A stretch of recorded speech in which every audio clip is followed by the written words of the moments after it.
One thing that's important to say before we continue is that your mind is not the enemy. If you're suffering from distressing, intrusive thoughts, it can often feel that your brain is against you in some way, but it's not really true. And it's important to let go of any me against my mind ideas. Your mind can't stop pumping out thoughts any more than your heart can stop pumping blood through your body. It's what it's there for, and it does have benefits. Say you're about to cross the road.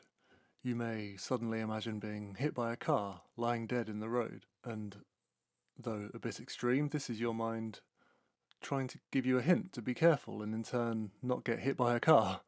A very helpful suggestion, really, so thank you, mind.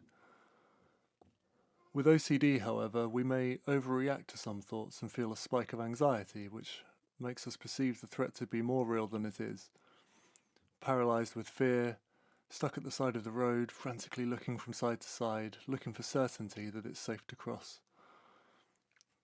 And then maybe this even escalates and we have the thought, what if I lose control and throw myself into the road? Another spike of anxiety. What if I secretly want to be hit by the car? Another spike of anxiety. We move back from the road, desperately checking ourselves to make sure we're not about to involuntarily fling ourselves in front of traffic. Eventually we start to avoid roads altogether, and before you know it, our whole life is built around this mad cycle of finding ways to avoid roads and cars in general.